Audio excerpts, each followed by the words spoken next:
How could you do this to me? The words tumbled from my lips in a strangled whisper as my world crumbled around me. It was supposed to be the happiest night of my life, my engagement party to Elliot, the man I had loved for years. Our families and friends had gathered to celebrate our future together. But in a dimly lit hallway, just steps away from the joyous festivities, I overheard a heated exchange that shattered every dream we'd built. "You need to end this. I can't keep lying to Cadence," Elliot hissed in a hushed tone. My heart seized as a too familiar voice responded. "Come on, Elliot. You know how much I need you. She'll never have to find out." Ren, my own sister. The one person I should have been able to trust implicitly. Her words sliced through me like shards of betrayed disbelief. Unable to remain silent a moment longer, I pushed open the door and confronted the two people I loved most in this world, having the most clandestine of conversations. As their startled gazes fell upon me, the reality of their affair hung thick in the air. "Cadence, I can explain," Ren began, her eyes already welling with crocodile tears. But I silenced her with a raised hand, unable to bear her lies a moment longer. "Save your hollow apologies." I turned to face Elliot, the man I had planned to spend my life with. "How long?" I asked, my voice trembling with scarcely restrained anguish. To his credit, he didn't prevaricate. 8 months. 8 months, while I had been meticulously planning our future, booking venues, trying on dresses. My dream wedding had become a sham even before it began. White-hot fury lanced through me, forcibly grounding me in that agonizing moment as I struggled not to crumple beneath the weight of such deceit. "The engagement is off," I declared in a tone that brooked no argument. "Both of you, get out of my sight." For once, Ren was mercifully silent as she swept past me, her eyes downcast. Elliot made as if to speak, but I shook my head sharply. "Don't," I warned him. Then they were gone, leaving me alone to process the sudden, brutal implosion of my life as I had known it. How could Ren, my closest confidant since childhood, have done this to me? And Elliot, he was supposed to cherish me above all others. The niggling sense of doubt and mistrust began worming its way through the cracks in my heart as I contemplated all the seemingly innocuous moments between them that may have hinted at this catastrophic betrayal. My mind rebelled against its own frantic analysis, leaving me emotionally unmoored in a sea of recrimination. Distantly, I became aware of the music and laughter from the next room, a mocking contrast to the tattered remnants of my life. I couldn't face my friends, my family, not like this. Squaring my shoulders, I spun on my heel and hastened in the opposite direction, away from the dream I had harbored and the brutal reality that was my new normal. As I slipped out a side door into the darkness of the night, the first fat drops of rain began to fall as if in mocking commiseration of my plight. My engagement, my heart, my very world, all of it shattered by those I loved and trusted most. But beneath the all-consuming ache of betrayal, an ember of rage flickered to life, vowing that one day, somehow, I would have my vengeance. I should have seen it coming, really. The signs were there all along, if I'm being honest with myself, which is something I haven't really allowed until now. Growing up, Ren was always the favored child, beautiful, vivacious, the embodiment of everything my mother Lorelei had dreamed of in a daughter. I, on the other hand, was the awkward bystander constantly laboring for their approval and affection. "Why can't you be more like your sister?" my mother would lament, oblivious to the cutting words. Or perhaps she understood their sting all too well. While Ren commanded the admiring gaze of every room she entered, I faded into the background unnoticed, a perpetual wallflower overshadowed by her dazzling radiance. Over time, envy and resentment took root within me, toxic seeds that would only fester as the years passed. Father was no help, maintaining a cordial but distant demeanor with both of us. I often wonder if he sensed the growing rivalry between Ren and I and simply chose to avoid adding fuel to that fire. His hands-off approach likely did more damage than he realized. The one solace I found was in my friendship with Marcus Bishop, who lived just down the street. Warm and kind-hearted, he treated me with a simple decency that was so achingly absent at home. While his affections likely extended beyond mere friendship, I was too consumed by my insecurities and need for familial acceptance to truly appreciate what was right in front of me. It was during high school that the dynamic between Ren and I took its most toxic turn. As her beauty and confidence bloomed, boyfriends and suitors flocked to bask in her radiant presence. But it never lasted, a fact I didn't fully comprehend until years later. She seduced my boyfriend right out from under me, Casey Harrington accused with righteous indignation after one of Ren's romantic conquests. I should have known she was just using me to get closer to him. At the time, I dismissed it as petty sour grapes from a jealous ex-friend. But the frequency of those accusations lodged in my subconscious like a persistent splinter I couldn't dislodge. It wasn't until college that I started noticing more suspicious signs of Ren's deceitful nature.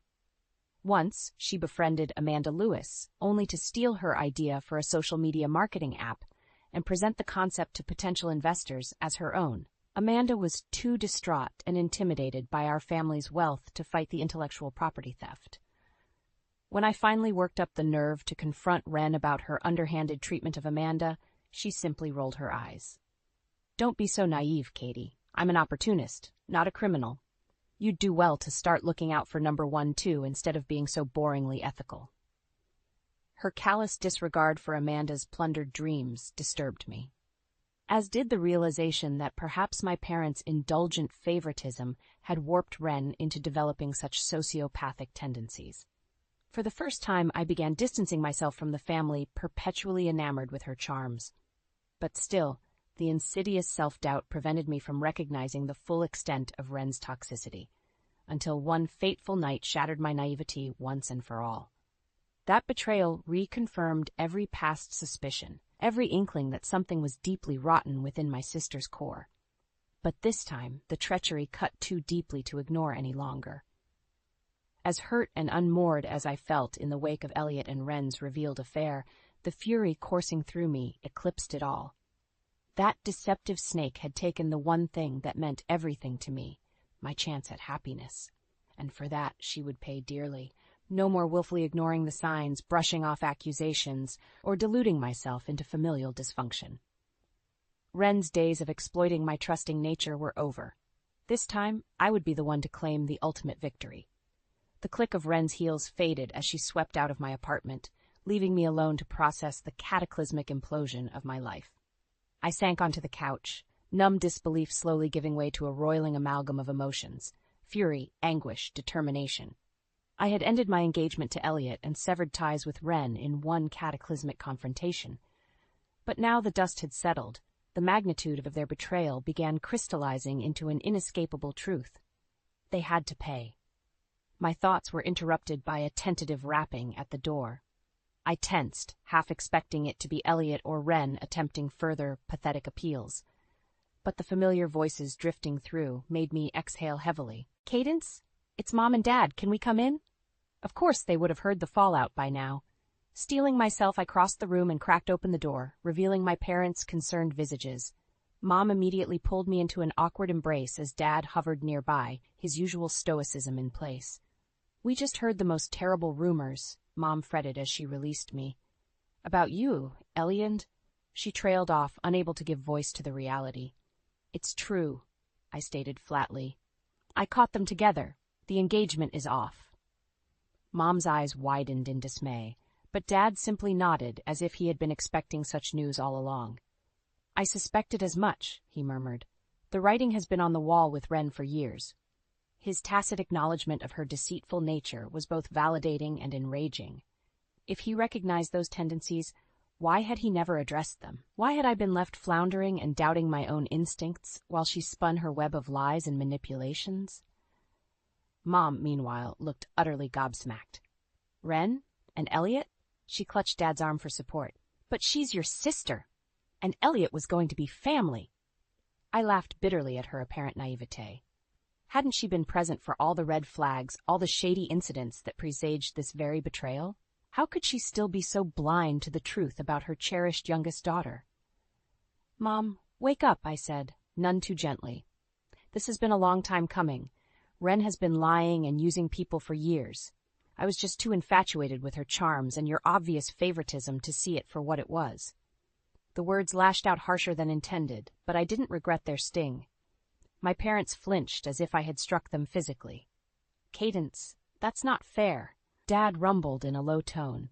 You're letting your anger over this unpleasantness cloud your judgment. We've never favored one child over the other. I barked out a mirthless laugh. No? Then where was this paternal concern when I was constantly being berated and compared unfavorably to Ren growing up? Where was your support when she stole ideas and boyfriends from friends with impunity? Mom at least had the decency to appear abashed. Dad simply leveled his inscrutable gaze at me, utterly unmoved. You're overreacting, he pronounced at last. What's done is done. For the family's sake, you need to let this go and try to repair things with your sister. The audacity of his words struck me into momentary, dumbstruck silence. Let it go? After the devastation they had wrought? Unbelievable. Get out, I bit out, fighting to control the tremor of rage in my voice. Both of you, just get out of my sight. Cadence, please. Mom began, but Dad gripped her elbow firmly. You heard your daughter, he stated impassively. We'll go. But mark my words, this grudge will only lead you down a path of misery and bitterness. For your own sake, I hope you'll see reason before it consumes you entirely. With that parting admonition, he ushered Mom out and closed the door behind them with a dull thunk. I stared at the portal for several moments, letting the finality of Dad's words hang heavy in the air. But rather than cowing me into resignation, they fortified my resolve. If my own parents were too entrenched in denial to support me against Ren's machinations, then I would have to pursue justice alone. The rage that had been steadily building now took on a fevered intensity. Forget repairing bonds, this time I would shatter them asunder first. Once and for all, Ren would feel the scorching consequences of her selfish, duplicitous actions. Fueled by a righteous fury, I began meticulously plotting my next steps. Evidence had to be compiled, allies recruited to my cause. No stone could be left unturned in exposing the truth and dismantling the pedestal my family insisted on keeping Ren upon, no matter how much collateral damage occurred. She had declared war upon my future the moment she set her sights on Elliot. And in war, I fully intended to annihilate her. In the days following my parents' ill-fated intervention, a cold determination took root within me. If they weren't going to hold Ren accountable, then I would pursue justice myself, no matter how merciless it appeared. My first steps were basic but necessary reconnaissance. I began discreetly reaching out to Ren's former friends and romantic associates, carefully piecing together a timeline of her selfish manipulations and lies. The stories came pouring in like a ruptured dam once those burned bridges realized I was earnestly interested in exposing her misdeeds. Amanda Lewis, the entrepreneur whose marketing app idea had been stolen. Jessica Kim, whose boyfriend Ren had not so subtly seduced away. A parade of scorned exes and discarded confidantes lining up to deliver scathing testimonies. I documented every sordid account, every underhanded betrayal in a meticulous trail of evidence that would fuel the looming confrontation. But I knew more ammunition was still required to impact my family's entrenched adoration for Ren. Which is how I found myself at Marcus Bishop's doorstep one rain-swept evening, my old childhood friend and oft unrequited love startled to receive me. Cadence? What's going on? He asked, brow creasing with concern as he took in my taut expression. You look intense. Can I come in? I brushed past him without preamble. I need your help with something. Confusion flickered over his features, but Marcus acquiesced as he always did where I was involved. Inside his modest home, I wasted no time laying out the crux of the mission. I'm going to take Ren down, I declared bluntly, and I need an ally who has no qualms about getting their hands dirty. His jaw went slack as I detailed the evidence I'd gathered thus far of Ren's myriad wrongdoings over the years, up to and including her role in sabotaging my engagement to Elliot. By the time I finished, Marcus's expression had hardened into one of grim resolve.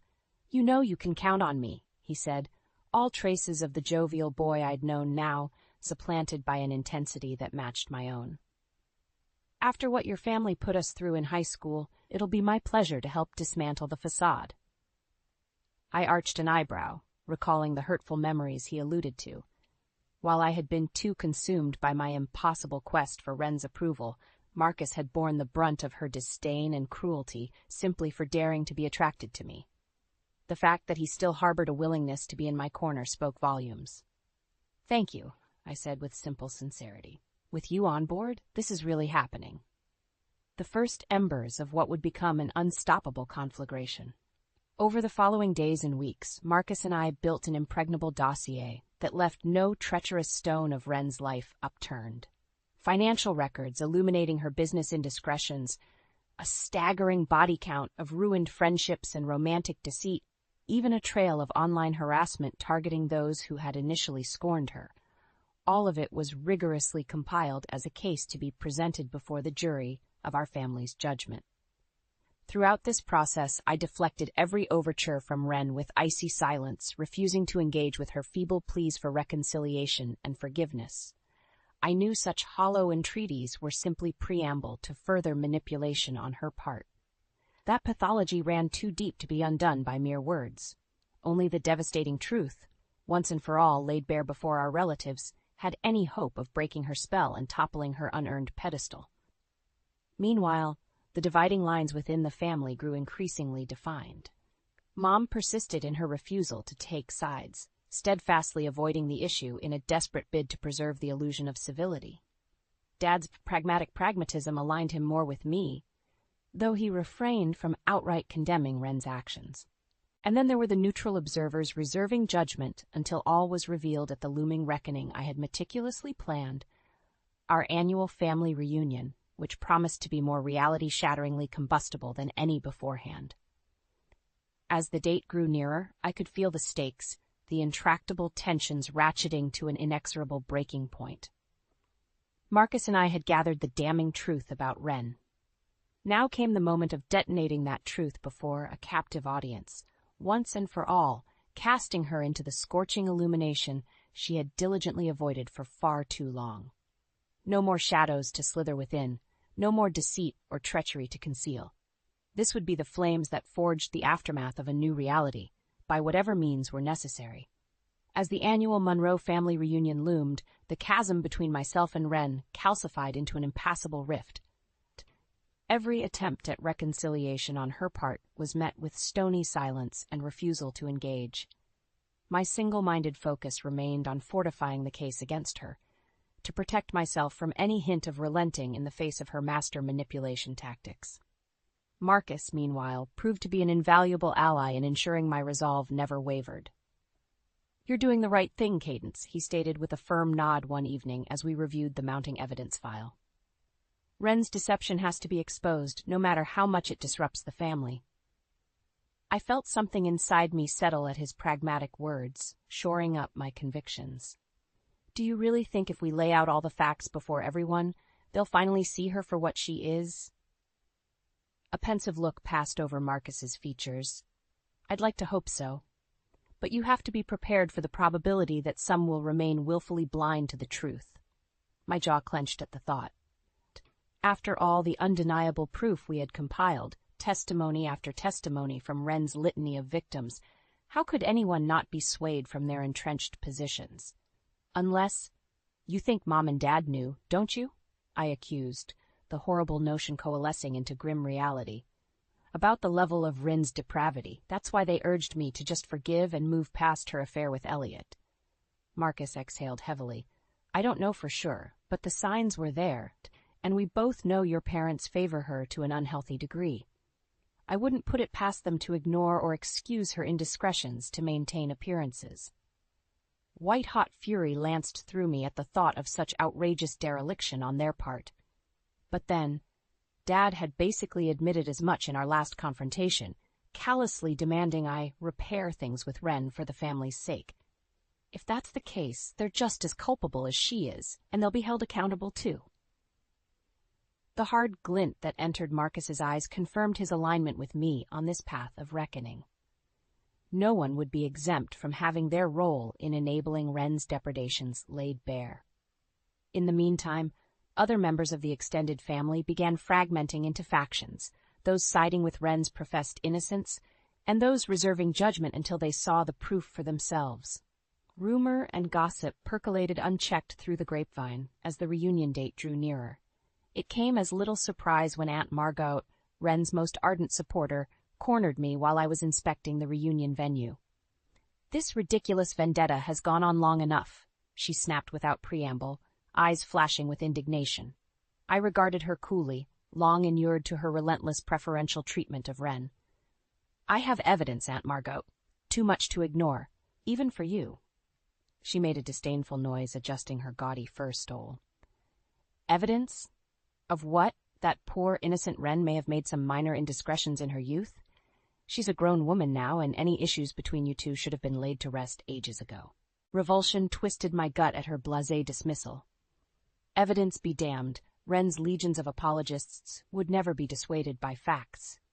I opened my mouth to retort, but Margot barreled onward. Mark my words. If you insist on airing out this meaningless grudge at the reunion, it's your standing with the family that will suffer most dearly. Think on that before throwing more absurd allegations at your sister. With that parting threat hanging in the air, she spun on one alligator-skinned heel and flounced away before I could respond. I was left fuming in the midst of the very venue where the battle lines would soon be brutally and uncompromisingly drawn. Margot's sneering disregard strengthened my resolve more than any pleas for capitulation could have eroded it.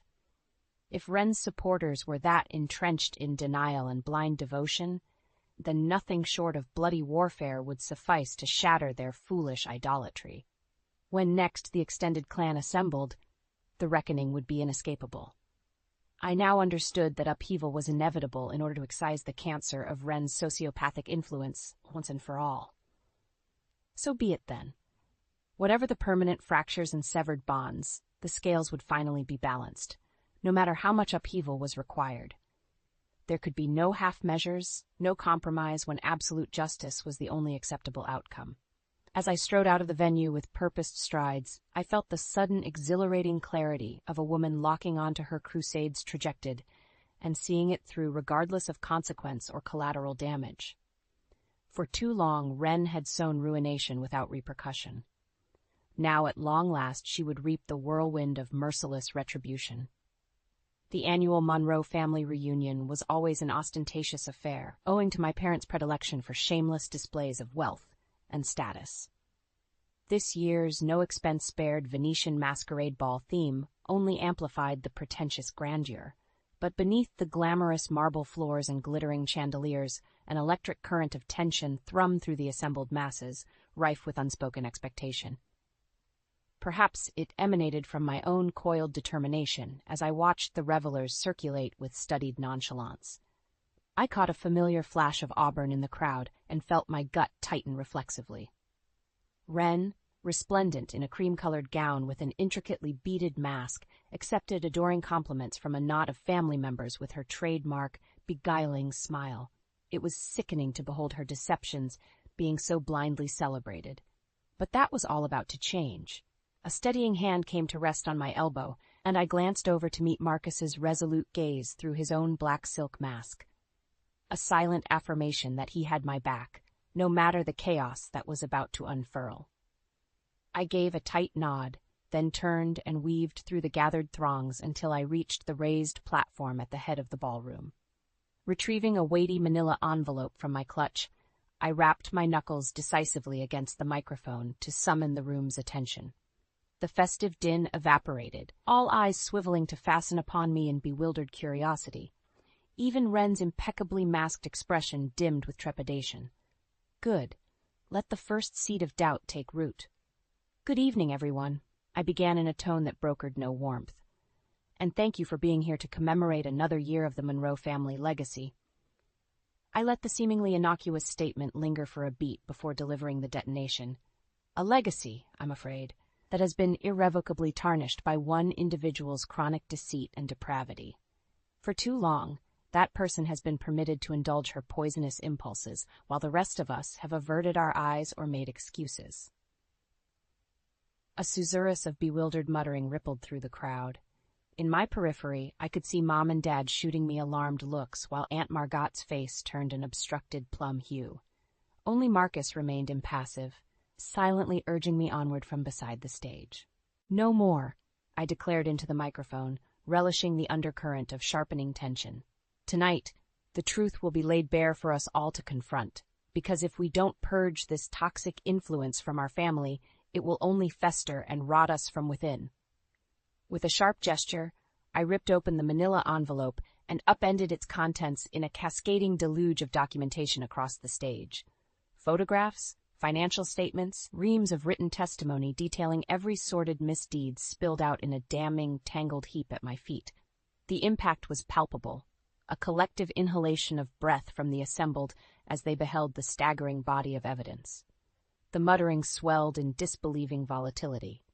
"You see this?" I stabbed a manicured fingertip towards the incriminating morass. Proof of deception, betrayal, even criminal actions, all at the hands of one person, brazenly indulging their appetite for ruining the lives of others. My gaze bored into Wren's now as her mask of composure began slipping, the first glimmer of icy panic seeping through. Flicking my wrist, I produced a sheaf of papers with a thick report binding, holding it aloft for all to see. This comprehensive case study documents years of misdeeds, going all the way back to high school with the calculated sabotage of friendships and romantic relationships. With contemptuous fury, I lobbed the report like a thrown gauntlet to bounce and skid across the floor directly before Wren. Every wronged friend or former lover whose life you played with like personal Jenga tiles. Every kind-hearted dupe like Amanda Lewis, whose innovative business concept you stole out from under her without a shred of remorse. It's all delineated here in both their words and undeniable documentation. I paused to sweep my hardened stare over the veritable sea of slack-jawed expressions, willfully oblivious allegiances now being ripped asunder by the inexorable truth. "You didn't think anyone was watching, did you, Wren?" I sneered into the ringing silence. "That your carefully crafted mask of charm and feminine wiles would let you slither through life unscathed, no matter who you bulldozed in your path." Compulsively, I started pacing in a predatory arc around the horrified statue of my sister, driving the point home with merciless precision. "Well, your pathology ends here. Since Dad urged me to put this messy affair behind me for the family's sake, I've decided to heed his advice by purging the cancer that is your toxic existence from our family once and for all." The blow finally landed, a visible flinch from Dad's stricken expression as regret and self-recrimination clouded his features. But there would be no more enabling, no matter how deep the denial ran. As if surfacing from a daze, Wren jolted back to defensive posturing, chin uplifted in a transparent attempt to retain her shaken mask of superiority. "You're deranged if you think anyone will give credence to this ridiculo. You had an affair with my fiance, Elliot." I didn't let her venom-laced dismissal gain traction, swiftly landing the most visceral gut punch in full view of everyone. A strangled gasp from Mom pierced the heavy silence before I pressed on relentlessly. "For 8 months, you were oiling the depths of your deceptions by sleeping with my fiancé while lying to my face every single day. So don't even try playing the wounded innocent in the face of overwhelming evidence. Your reign of treachery is over, dear sister." Wren's mouth moved in a stunned rictus, but I had already turned away to face the ballroom once more, garnet eyes blazing with righteous justification. Now it falls upon this family to determine the next steps, whether we countenance and enable such poisonous impulses in our midst any longer, or if we avail ourselves of this truth, confront it head-on, and rebuild from the ashes stronger than before. But mark my words. I skewered Wren with a contemptuous glare, every fiber brimming with conviction. I will never stop until you face the consequences of your abhorrent actions. No matter what it costs me, this ends tonight. There it was, the gauntlet thrown, the die irrevocably cast. As murmurs of shock and recrimination swelled to fevered pitch, I stepped back to allow the maelstrom to gain unstoppable momentum. The reckoning had arrived, and nothing would ever be the same again. The ballroom erupted into pandemonium the moment the final damning words left my lips. A cacophony of shouts, gasps, and furious denials ricocheted through the assembled masses as the staggering truth sliced through years of willful delusion. Wren, for all her guile and predatory instincts, seemed to have been robbed of the power of speech. She stood there amidst the chaos, rooted to the spot and ashen-faced, as the carefully cultivated facade began cracking beyond repair. "Lies!" Aunt Margot's strident screech pierced through the din as the woman I had once pitied for her obsequious devotion to Wren flew into a virulent rage. This is nothing but deranged, spiteful lies born of jealousy. She pitched forward, clawing hands outstretched, as if to snatch up and rend apart the damning evidence strewn at my feet. Before she could take more than 2 steps, Marcus materialized from the shadows and caught Margot's flailing wrists in a restraining grip. "Don't do anything rash you'll regret," he warned her in a low tone thick with menace. Margot's eyes bulged in outrage and disbelief until she recognized her would-be assailant. Then her expression congealed into one of utter loathing as realization set in. "The poor boy finally became Cadence's lapdog, I see," she spat with vile insinuation. "Did she promise to let you sample a taste if you helped her with this insane crusade?" A muscle ticked in Marcus's jaw, but he released Margot with a look of pure disgust before rejoining my side, steadfast and resolute. I felt fortified by his presence, squaring my shoulders to face the mounting pandemonium. "Listen to yourselves," I shouted over the escalating tumult. This desperate need to attack the messenger, rather than confront the grievous truth staring you all in the face. Ren is a master manipulator who will say anything, do anything to preserve the facade you've all embraced like gullible fools. That succeeded in redirecting the outrage towards its proper target. Ren visibly startled as a acidic murmur of condemnation rippled outwards, causing bystanders to recoil from her as if burned. "It can't be true," Mom whispered brokenly, tears spilling down her ravaged face as she clutched Dad's arm in desperation. "My baby girl could never." I actually felt a fleeting pang of empathy as I beheld Mom's world shattering under the relentless weight of proof. But it was far too late for sympathy to sway me. Whatever trauma she and Dad were enduring now, they had brought upon themselves with their indulgence of Ren's toxicity over the years. "Wake up and smell the truth, Mother," I stated with a tinge of weary impatience. "Your proud daughter is a sociopath who has wreaked havoc on everyone around her for her own selfish gratification." A strangled sound escaped Ren then, causing all eyes to rivet upon her. For the first time, the malicious glint I had always subconsciously recoiled from blazed hot and unrestrained in her gaze. All artifice, all attempts at dissembling had been abandoned. "You ungrateful," she hissed with naked hatred. "After all I sacrificed to make something of myself, to pull myself up and out of Mom and Dad's miserable shadow? You're just jealous that I surpassed you by sheer willpower." "Sacrificed?" I echoed with bitter mockery. "Tell that to the legions of loved ones you sacrificed in your warpath of using and discarding lives for your own vainglorious desires." That struck a nerve, a visible wince passing over Ren's features as if rebuked. But the moment's self-awareness was fleeting, as she quickly regained her malignant contempt. "You want to tear down my world out of petty grievances?" Her voice rang out in silken menace. "I played by the rules society dictated and reaped the rewards. Don't come crying to me just because you lacked the fortitude to do the same, dear sister." A roll of revulsion twisted through me at her blatant rationalization, her utter refusal to accept wrongdoing even when confronted so baldly. This was why the extreme measures had been necessary. Ren's sociopathic conviction was too deeply entrenched for redemption. Before I could formulate a retort, a commanding baritone cut through the tension like a scythe. "Enough of this." All eyes swiveled as Dad stepped forward, his expression chillingly impassive, save for a glacial glint of finality. "You've shown your true colors for all to see, Ren. Outlined a life's litany of treachery and callous betrayals against friends, associates, even your own family." The devastated look he flashed towards Mom broke through the stony facade for just an instant as visible anguish. "Tonight, we face some harsh truths about the person you've become. But my decision regarding retribution is clear." He drew a steadying breath, seeming to draw an air of grim majesty about himself as if preparing to pronounce judgment upon the transgressions before him. "From this moment, you are exiled from this family, severed from the Monroe legacy, our bloodline, everything. For your misdeeds and refusal to accept responsibility or remorse, you are disowned in perpetuity." A dismayed cry from Ren rent the expectant hush as the words reverberated with incontrovertible finality. I could only stare, momentarily awash in shock that Dad had delivered such a devastating pronouncement.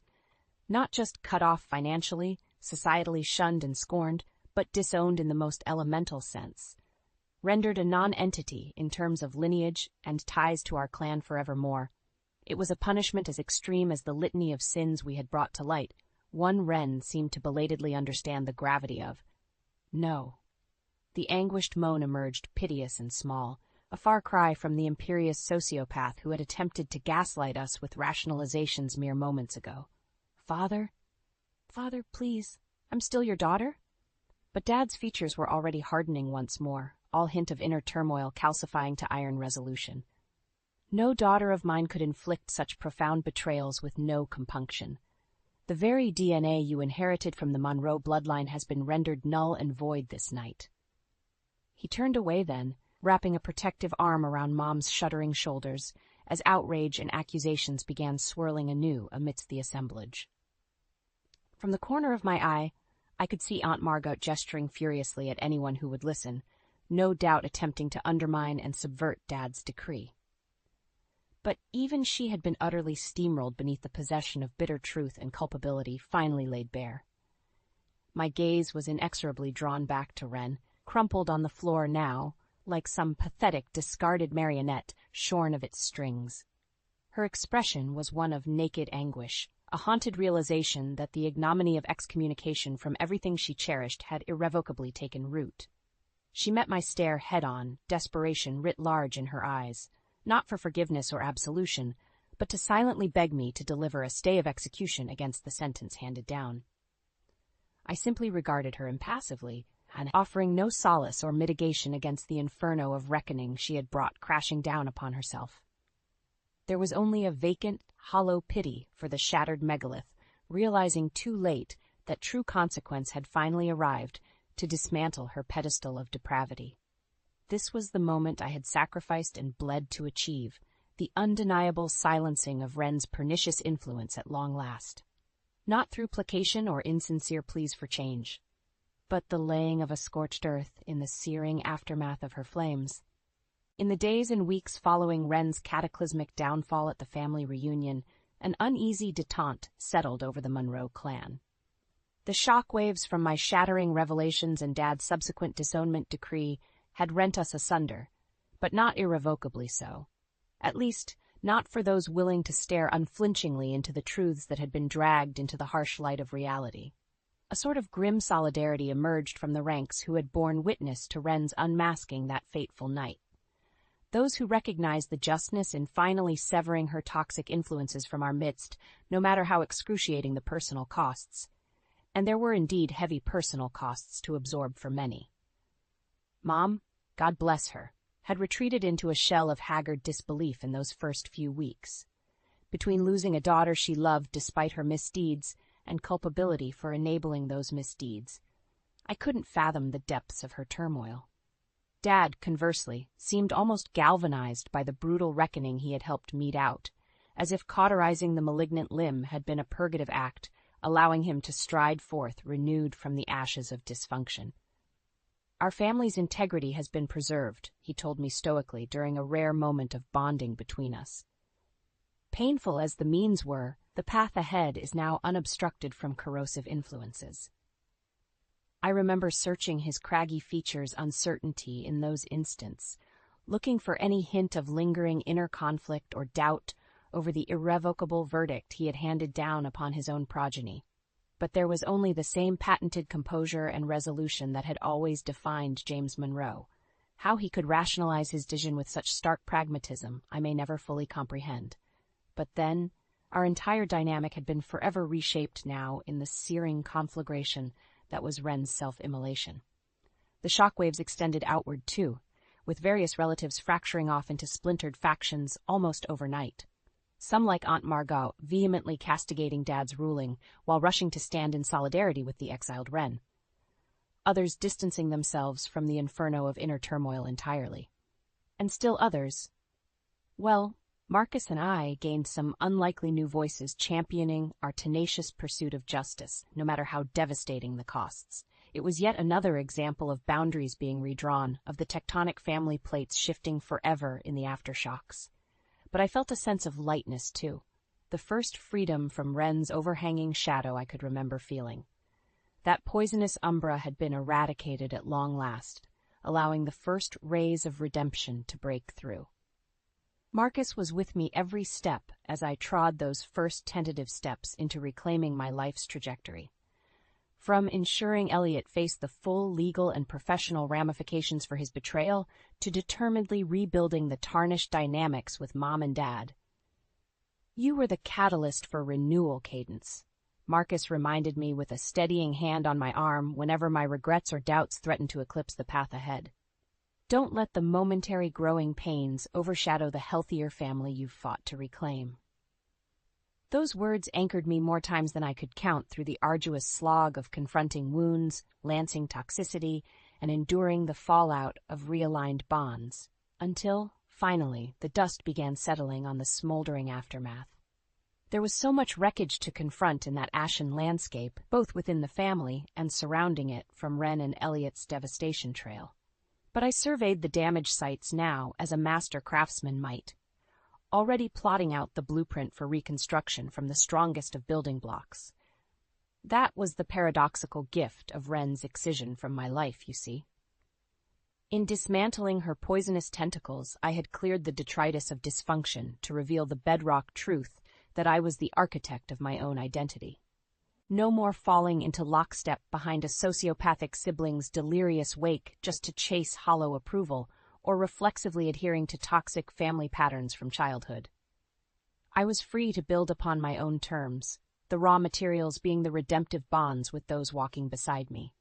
My eyes would inevitably be drawn to Marcus during those pivotal, transcendent moments, the steadfast best friend who had championed me even when I could not see my own worth, who now stood by my side with a renewed glint in his eyes, silently willing me into this next rebirthed phase of life.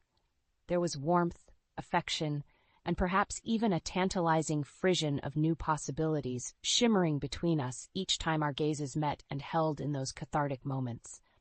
A sense that the raising of my former existence had not been for naught, but had instead cleared the path for something brilliant and imminently worth fighting for. When at last I felt the final vestiges of Wren's shadow lifted forever from my soul, it was Marcus's steady hand entwined in mine, twin pillars striding forth into the light together as new lives took radiant shape.